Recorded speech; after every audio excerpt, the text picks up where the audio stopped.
Preface to Lyrical Ballads by William Wordsworth, paragraph-wise explanation. So I have already told it is divided into 22 paragraphs. I really divide it in the explanation would like to go on with. So first paragraph, let me read the first sentence. That is, the first volume of these poems has already been submitted to general perusal. It was published as an experiment which I hoped might be of some use to ascertain how far by fitting to metrical arrangement a selection of the real language of men in a state of vivid sensation, that sort of pleasure and that quantity of pleasure may be imparted with which a poet may rationally endeavour to impart. അതിൻ്റെ സ്റ്റാർട്ടിങ്ങിൽ തന്നെ it's like an experiment. It is already submitted because we know preface to this edition this volume that comes after 2 years of the real publication of the collection of poems. Like Lyrical Ballads എന്ന് പറഞ്ഞ collection പിന്നെ വരുന്ന പ്രിഫസ് ആണ്. We're talking about the preface that came out in 1800. അപ്പോൾ അതുകൊണ്ട് തന്നെ it's like അതിൽ ഏറ്റവും main claim that he makes paragraph 1 we can see it to be taken as an experiment. Then real language of men, the attempt, or in a way he asserts that he tries to use the real language of men, and the pleasure, the quantity of pleasure may be imparted. How far he has tried to impart pleasure as one of the major important features of the poems operative writing. ഇതാണ് ആ paragraph 1-ൽ വരുന്ന claims. Second paragraph, it talks about probable effect of these poems and common pleasures. It mainly talks about the probable effect of these poems. See, every time most often he has used poems with the P capital. Maybe അതിന് ഏറ്റവും important subject matter പോയമാണെന്ന് കാണിക്കാനോ ആ രീതിയിലായിരിക്കണം. Wherever this term occurs he capitalises the initial letter. അതിൽ പിന്നെ ഒന്ന് പറയുന്നത് അതും പിന്നെ എന്താന്ന് പറഞ്ഞു കഴിഞ്ഞാൽ,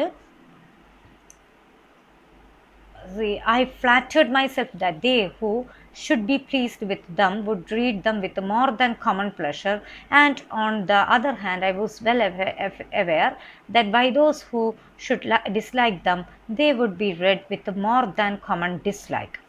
ഒരു കോമൺ പ്ലഷറോ കോമൺ ഡിസ്ലൈക്കോ ഇതിനേക്കാളൊക്കെ something different he means the result has differed from my expectation in this only, that a greater number have been pleased than I ventured to hope I should please.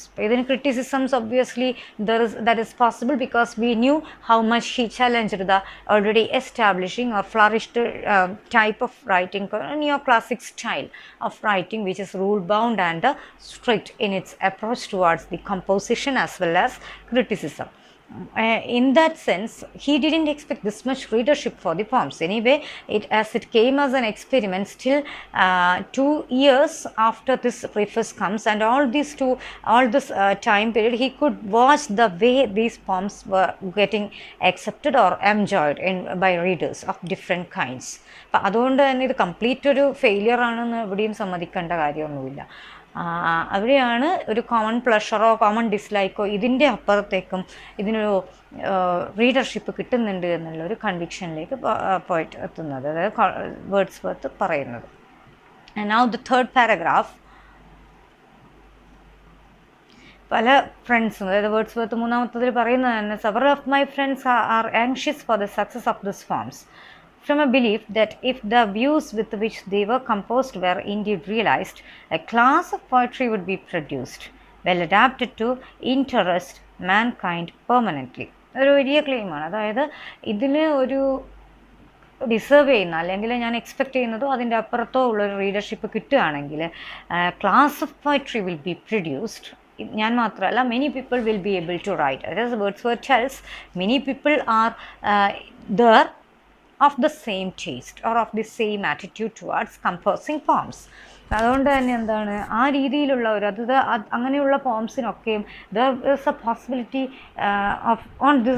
with these poems that can permanently interest this mankind, and not unimportant in the quality and in the multiplicity of its moral relations and on this account they have advised me to prefix a systematic defense of the theory upon which the poems were written.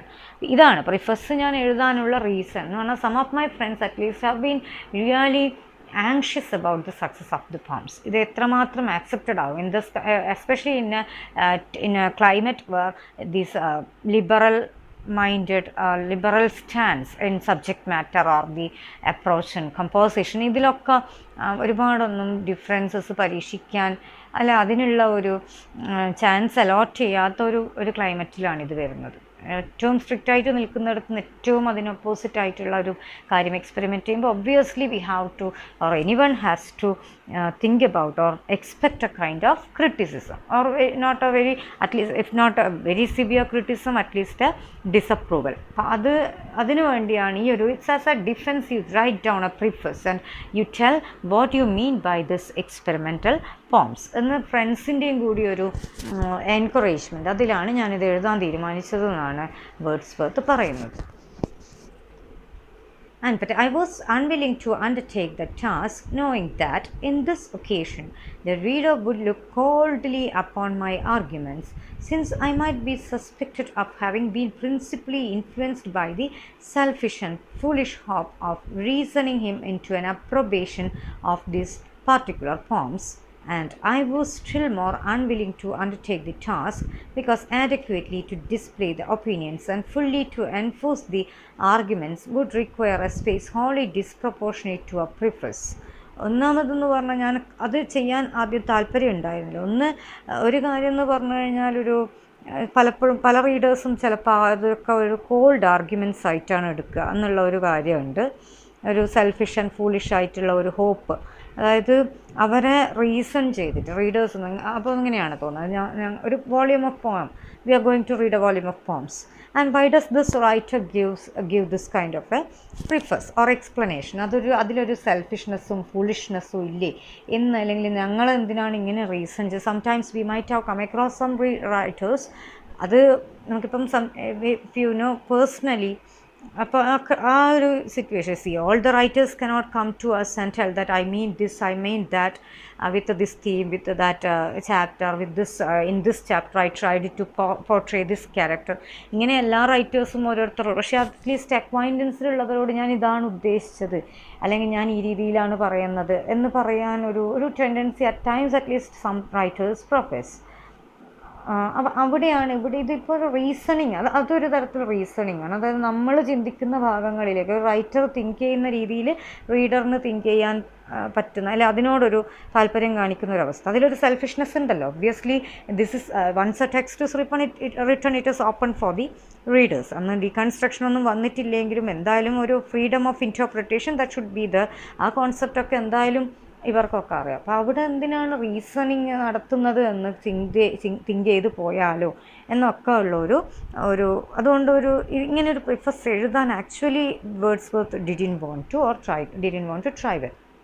പിന്നെ ഒന്നെന്ന് പറഞ്ഞാൽ ഇത്രയും കാര്യങ്ങൾ പറയണമെങ്കിൽ ഒരു പ്രിഫസ് allot ചെയ്യുന്ന ഒരു space പോരാ. Preface is not adequate with respect to its length for expressing my points. എനിക്ക് ഇങ്ങനെയുള്ള കാര്യങ്ങൾ പറയാൻ ഒരു പ്രിഫസിൽ വെച്ചാൽ നമ്മൾ ഓരോ കാര്യത്തിനൊരു ലെങ്ത്ത് നമുക്ക് ഏകദേശം ഒരു ഐഡിയയിലുണ്ടാവും. ഒരു എപ്പിക്ക് എഴുതുന്ന പോലെ നമ്മൾക്കൊരു ഷോർട്ട് സ്റ്റോറി എഴുതാൻ പറ്റില്ല, അല്ലെങ്കിൽ ഒരു ഡ്രാമ അത് സ്റ്റേജിങ്ങിന് വേണ്ടിയിട്ട് എഴുതുമ്പോൾ എപ്പിക്കിൻ്റെ ലെങ്ത്തിലേക്ക് എടുക്കാൻ പറ്റില്ല. So all these things we know. അതുപോലെ പ്രിഫസും ആൾക്കാർ എക്സ്പെക്ട് ചെയ്യുന്ന ഒരു ലെങ്ത്തിൻ്റെ അപ്പുറത്തേക്ക് എനിക്ക് ഇനിയും കാര്യങ്ങൾ പറയാനുണ്ടെങ്കിൽ എഴുതാനുള്ള ഒരു പോസിബിലിറ്റി, ഒരു സ്പേസ് അവിടെ കുറവാണല്ലോ എന്നുള്ളൊരു തോട്ടും കൂടി വേർഡ്സ്വർത്തിനുണ്ട്. പിന്നെ പറയുന്നത് to treat the subject with the clearness and coherence of which it is susceptible, it would be necessary to give a full account of the present state of the public taste in this country, and to determine how far this taste is healthy or depraved, which again could not be determined without pointing out in what manner language and the human mind act and react on each other, and without retracting the revolutions not of literature alone but likewise of society itself. ഒരു കാര്യം എന്ന് പറഞ്ഞാൽ പിന്നെ അതാണ് ഇങ്ങനെയുള്ളൊരു subject ഇതൊക്കെ വളരെ clear ആയിട്ടും കൊഹറൻസോട് കൂടിയും പറയണമെങ്കിൽ ഒരു full account of the present society I will have to, അതായത് ഈ ഇന്ന് എക്സിസ്റ്റ് ചെയ്യുന്ന ടേസ്റ്റ്, ഞാൻ ഉൾപ്പെടുന്ന ഈ ഒരു സൊസൈറ്റിയുടെ ആ ഒരു ടേസ്റ്റ് ടു ലിറ്ററേച്ചർ അതെത്രമാത്രം ഹെൽത്തിയാണ്, അല്ലെങ്കിൽ അതെത്രമാത്രം ഡിപ്രൈവ്ഡ് ആണ്. അതായത് അത് ചിലപ്പോൾ എൻ്റെ മാത്രം ഒപ്പീനിയൻ ആയിട്ടും അല്ലെങ്കിൽ കുറച്ച് പേര് മാത്രം അംഗീകരിക്കുന്ന ഒരു ഒപ്പീനിയൻ ആയിരിക്കും. See, people think that our taste of literature is healthy and contented. പക്ഷെ അതങ്ങനെയല്ല എന്ന് വേർഡ്സ്വർത്തിന് തോന്നുന്നു. അവിടെ പുതിയൊരു എക്സ്പെരിമെൻറ്റേഷന് വേണ്ടിയിട്ട് പോവുകയാണ്. So without in that manner language and the human mind act and react, അതെങ്ങനെയാണ് അത് ആക്ട് ചെയ്യുന്നത്, റിയാക്ട് ചെയ്യുന്നത്, ഇതൊക്കെ വളരെ സൈക്കോളജിക്കലി പറയേണ്ട കാര്യം. സ്ട്രേ ഒബ്സർവേഷൻസ് ആയിട്ട് പറയുന്നിടത്ത് അതിന് വാലിഡിറ്റിയും കുറയും. അപ്പോൾ അതുപോലെ റവല്യൂഷൻസ് ആണ് ശരിക്കും ഇപ്പോൾ ചെയ്യുന്നത്. ഇപ്പം വരുന്ന ഈ പറയുന്ന ഒരു റൊമാൻറ്റിക് റിവൈവൽ എന്ന് പറഞ്ഞാൽ it's A kind of revolutionary type of an approach. അപ്പോൾ അതുപോലെ തന്നെ സൊസൈറ്റിയിലും അന്നുണ്ടായിക്കൊണ്ടിരിക്കുന്ന ചേഞ്ചസ്, ഇതൊക്കെയും പറഞ്ഞാൽ മാത്രമേ ഞാൻ എന്താണ് ഇതുകൊണ്ട് ഉദ്ദേശിക്കുന്നത്, അല്ലെങ്കിൽ ഇങ്ങനെയൊരു ഡിഫറൻസിൽ എന്താണ് എനിക്ക് ചെയ്യാൻ ആഗ്രഹിക്കുന്നതെന്ന് അയാൾക്ക് പറയാൻ പറ്റുള്ളൂ. അപ്പോൾ അതുകൊണ്ട് പ്രിഫസിൻ്റെ ഒരു ലെങ്ത് അതിന് മതിയോ എന്നുള്ളൊരു ഡൗട്ടും കൂടിയുണ്ട്. അപ്പോൾ അതുകൊണ്ട് തന്നെ ഇങ്ങനെയൊരു ഡിഫെൻസിലേക്ക് I have therefore altogether declined to enter regularly upon this defense. അങ്ങനെ ഒരു ഇങ്ങനെ ഒരു ഡിഫെൻസിന് വേണ്ടിയിട്ട് ഇത്രയും അങ്ങനെ ഒരു റൈറ്റിംഗ് അഡോപ്റ്റ് ചെയ്യാൻ വേണ്ടി വേർഡ്സ്വർത്തിന് എന്തായാലും താല്പര്യമില്ല. Yet I am sensible that there would be something like impropriety in abruptly obtruding upon the public without a few words of introduction forms so materially different from those upon which general approbation is at present bestowed. അതേസമയം വലിയൊരു മാറ്റം, it's a very great change from the existing norms of composition and all. അവിടെ എന്താണ്, at least ഒരു വല്ലാത്ത ഒരു interrupt ചെയ്തിട്ടൊരു പുതിയ സ്റ്റൈൽ ഇൻട്രൊഡ്യൂസ് ചെയ്യുമ്പോൾ at least I am supposed to give a few words of introduction. അപ്പോൾ അതാണ് ഈ പ്രിഫസ്, അതായത് ഉദ്ദേശിച്ച പ്രിഫസ്. എനിക്ക് ഇനിയും ഒരുപാട് കാര്യങ്ങൾ പറയാനുണ്ട്. Wordsworth wants to tell a lot, but time being, at least this much let me talk so that I can make it clear for the readers what I mean, or at least these poems. With these poems I do try to I try with this and I try that I mean this or mean that. ഇങ്ങനെയെങ്കിലും ഒരു general approbation at the present bestowed, it will be bestowed for the readers at the reading public എന്നുള്ള ഒരു സ്റ്റാൻഡിലേക്കാണ് Wordsworth പോകുന്നത്. അങ്ങനെയാണ് ഈ പ്രിഫസിനോടുള്ള ഒരു approach പറയുന്നത്. So that's all the paragraph 3 of the preface. Paragraph 1, 2, 3 are talked in this session. Lyrical Ballads essay from paragraph 4 onwards, explanation. It is supposed that by the act of writing in verse, an author makes a formal engagement that he will gratify certain non-habits of association, that he not only thus apprises the reader that certain classes of ideas and expressions will be found in his book, but that others will be carefully excluded. For acting റൈറ്റിങ്ങിൽ, അത് verse writing, അതായത് poetry റൈറ്റിങ്ങിൽ ഒരു തരത്തിലൊരു formal അഗ്രീമെൻറ്റ്, അതായത് author make ചെയ്യുന്നുണ്ടോ എന്നുള്ള ഒരു assumption. അതായത് it's something gratify certain non habits of association. അതായത് ഞാൻ ഏകദേശം ഇന്ന കാര്യങ്ങളായിരിക്കും, in such and such topics I may be dealing എന്നുള്ള ഒന്ന്. അല്ലെങ്കിൽ ഒരു തരത്തിൽ ഒരു certain classes of people and ideas I will look into, or in a way I will be taking care of certain ideas or certain kind of people, class of audience, as a class of readers, and others will be carefully excluded. ഇങ്ങനെ ഒരു assumption, it is supposed എന്ന് പറഞ്ഞിട്ടാണ് തുടങ്ങുന്നത്. ഇങ്ങനെ ഉണ്ട് എന്നല്ല, it is supposed.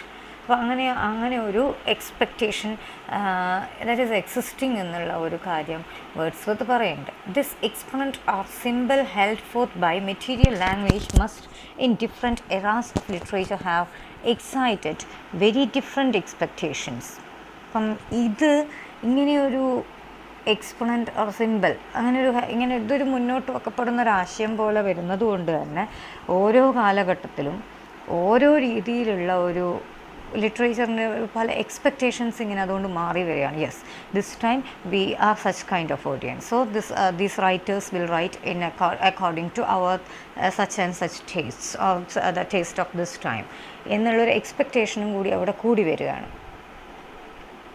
For example, in the age of Terence, Lucretius, and that of Statius or Claudian, and in our own country, the age of Shakespeare and Beaumont and Fletcher, and that of Donne and Cowley, or Dryden and Pope. അപ്പോൾ ഇങ്ങനെ എന്തിനാണ് ഇത്രയും class ആയിട്ട് ഇവരെ divide ചെയ്തിട്ട് explain ചെയ്യാനുള്ള reason എന്ന് പറഞ്ഞാൽ, അപ്പോൾ ഇവർ ഓരോ റൈറ്റേഴ്സിൻ്റെയും ടൈമിൽ നമ്മൾ എക്സ്പെക്റ്റ് ചെയ്യുന്ന ചില ടൈപ്പ് ഓഫ് റൈറ്റിംഗ്, അപ്പം ഇതാണ് വേർഡ്സ്വർത്ത് പറഞ്ഞത്. അപ്പം ഇങ്ങനെ ഞാനൊരു if I come up with such a preface long ഇതിനൊരു സയൻറ്റിഫിക് ആർഗ്യുമെൻ്റായിട്ട് എടുക്കുകയാണെങ്കിൽ I will be in the trouble, like meeting some expectations of the time, ഇങ്ങനെയായിരിക്കണം അങ്ങനെയായിരിക്കണം. അപ്പം obviously he has his own stand in writing this form or choosing the subject as well as the mode of writing, അതെല്ലാം അതിന് ഉണ്ട്. പക്ഷേ ഈ ഒരു expectation ഇതിങ്ങനെ ഏജസ് ആയിട്ട് വന്നു പോകുന്നതാണെന്നാണ്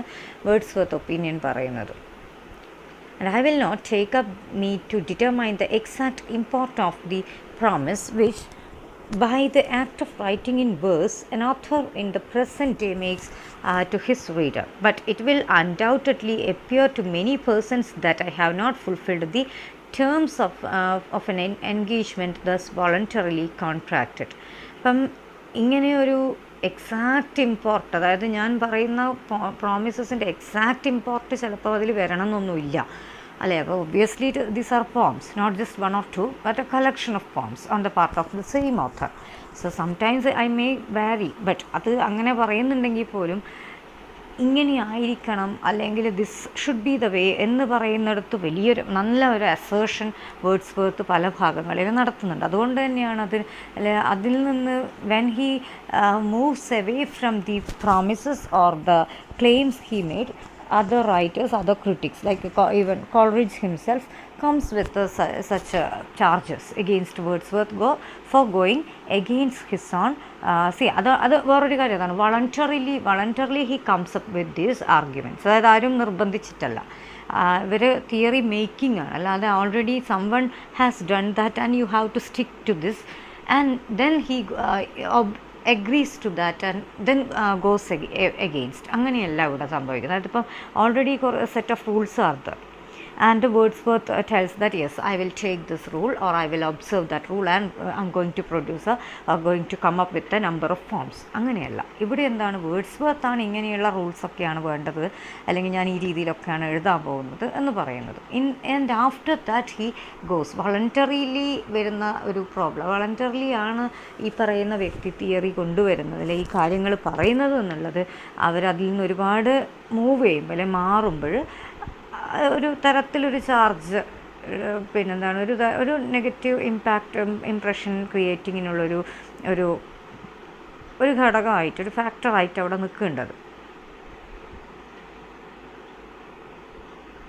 So it's voluntarily contracted. They who have been accustomed to the gautiness and inane phraseology of many modern writers, if they persist in reading this book to its conclusion, will no doubt frequently have to struggle with the feelings of strangeness and awkwardness. അപ്പം ഇനി target ചെയ്യുന്നത് ഒരു തരത്തിലുള്ള ആൾക്കാരാണ്. അതായത് ഒരു completely ഒരിക്കലും, അതായത് many persons that I have not fulfilled the terms of an engagement, they who have been accustomed to the, അതായത് ഈ ഒരു gaudiness and inane phraseology, he attributes these features to the already existing neoclassical writings. അപ്പോൾ അവിടെ അതിനോട് accustomed ആയിട്ടുള്ളവർ ഈ book, അതായത് ഞാൻ മുന്നോട്ട് വയ്ക്കുന്ന ഈ തരത്തിലുള്ള ബുക്കും പോയംസും ഒക്കെ അവരത് വായിക്കുകയാണെങ്കിൽ frequently have to struggle with feelings of strangeness and awkwardness. അവർക്കൊരു തരത്തിൽ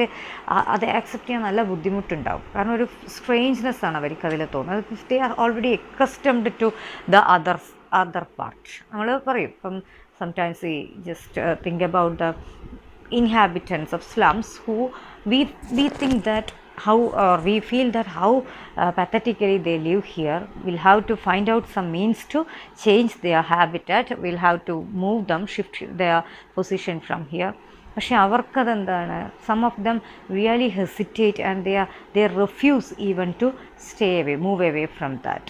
അത് ഒരു നെഗറ്റീവ് പോയിൻ്റ് അല്ല. See they are used to that. നമ്മൾക്കത് ശീലമില്ലാത്തവർക്ക് we cannot even think about how they become used to. In the same way, sometimes we might have seen certain houses or some people living just beside the road. ഏറ്റവും അത്രയും ട്രാഫിക്കൊക്കെ ഉള്ള സിറ്റീസിൽ നിൽക്കുന്ന ആൾക്കാരോട് എങ്ങനെയാണ് ഇപ്പം sometimes when we go from the village, rural areas, and we ask them, how do you adjust here with all these sounds, noises, how see it's not quite an atmosphere. പക്ഷെ അവർക്ക് അതെന്താണ്, sometimes they tell, without that sound we cannot even sleep. So this is the way. Sometimes we are accustomed to something, and that is the same thing Wordsworth tells here. That is, these people are accustomed to such inane phraseology and the gaudiness of that writers, and അത് അങ്ങനെയുള്ള ആൾക്കാർക്ക് ഇതെന്തായാലും ഒരു strange and ഓക്വാർഡ് feeling ആയിരിക്കും കൊണ്ടുവരിക. അതായത് എൻ്റെ poems പോലെയുള്ളത് ഇങ്ങനെയുള്ളത്. They will look round for poetry and will be induced to inquire by what species of courtesy these attempts can be permitted to assume the title. അപ്പം അങ്ങനെയുള്ളവർ പക്ഷേ ഒരു തരത്തിൽ ചിന്തിക്കുകയും ചെയ്യും, എന്താണ് ഈ ഒരു ടൈറ്റിൽ കൊണ്ട്, അല്ലെങ്കിൽ അതിൽ നിന്ന് എന്താണൊരു സംതിങ്, ഒരു difference something is there, or they at least will look round for that. അത് അവർ ഓൾറെഡി അത് ആ ഗോഡിനെസ്സിൽ ചിലപ്പോൾ അവർ മടുത്തവരായിരിക്കും, വേറൊരു ഓപ്ഷൻസും ഇല്ലാത്തത് കൊണ്ട് അത് ഫോളോ ചെയ്യുന്നവരായിരിക്കും. സോ എങ്ങനെയായാലും ഇതിൽ എന്താണ് എന്നറിയാനുള്ള ഒരു title, what does this new person who comes with all these claims, what does he mean എന്നൊക്കെ ചിന്തിക്കാനുള്ള ഒരു ടെൻഡൻസി അവർ കാണിക്കുമെന്നാണ് വേർഡ്സ്വർത്ത് പ്രതീക്ഷിക്കുന്നത്. I hope, therefore, the reader will not censure me for attempting to state what I have proposed to myself to perform, and also, as far as the limits of preface will permit, to explain some of the chief reasons which have determined me in the choice of my purpose. അപ്പം അങ്ങനെയുള്ളവർ എന്തായാലും എന്നെ ഒരു sensor ചെയ്തിട്ട് മാറ്റി നിർത്തൂല, അല്ലെങ്കിൽ ഞാൻ തന്നെ പ്രപ്പോസ് ചെയ്യുന്ന കുറേ കാര്യങ്ങളാണ് ഇതിലല്ലേ. അപ്പോൾ ഈ പ്രിഫസിൻ്റെ ലെങ്ത്ത് പെർമിറ്റ് ചെയ്യുന്ന രീതിയിൽ ഞാനതിന് ഞാൻ ഈ പെർഫോം ചെയ്യാൻ പോകുന്നതെന്നും എൻ്റെ കാര്യങ്ങൾ എന്തൊക്കെയാണ് ഇതിനുള്ളത്, ഒരു chief explanations at least I will have to explain the chief reasons. അതാണ് പറയുന്നത്, which have determined me in the choice of my purpose. ഈ ഒരു പർപ്പസിൽ ഞാൻ എന്തുകൊണ്ട് മുന്നോട്ട് പോകുന്നു എന്നുള്ളത് എനിക്ക് എക്സ്പ്ലെയിൻ ചെയ്യണമെന്നുണ്ട് എന്നാണ്. That at least he may be spared any unpleasant feeling of disappointment, and that I myself may be protected from one of the most dishonorable accusations which can be brought against an author, namely that of an indolence which prevents him from endeavouring to ascertain what is his duty, or what his duty is ascertained prevents him from performing it. അപ്പോൾ അതുകൊണ്ട് തന്നെ എന്താണ്, ഒരു തരത്തിൽ അതെന്നെ ഒരു protect ചെയ്യലാണ്. അതായത് ഒരു unpleasant feeling of disappointment sometimes ഇന്നതൊക്കെയാണ് ഞാനിതിൽ ചെയ്യാൻ പോകുന്നത്. അപ്പോൾ അത് ഒരു തരത്തിലും ഇനി അത് even after reading my poems of that kind if they will not accept, അങ്ങനെയുള്ള ആൾക്കാർ ഓക്കെ ആദ്യമേ let them read this and let them decide whether to go. ഇനി വായിച്ച് തുടങ്ങുമ്പോൾ ഇതൊക്കെയാണ് ഇങ്ങനെ അതൊക്കെ തന്നെയാണ് പറഞ്ഞ കാര്യങ്ങളൊക്കെ വന്നിട്ടുണ്ട് എന്ന് കാണുകയാണെങ്കിൽ I may be spared from minimum kind of readers, some readers at least, that yes, this is a readable thing.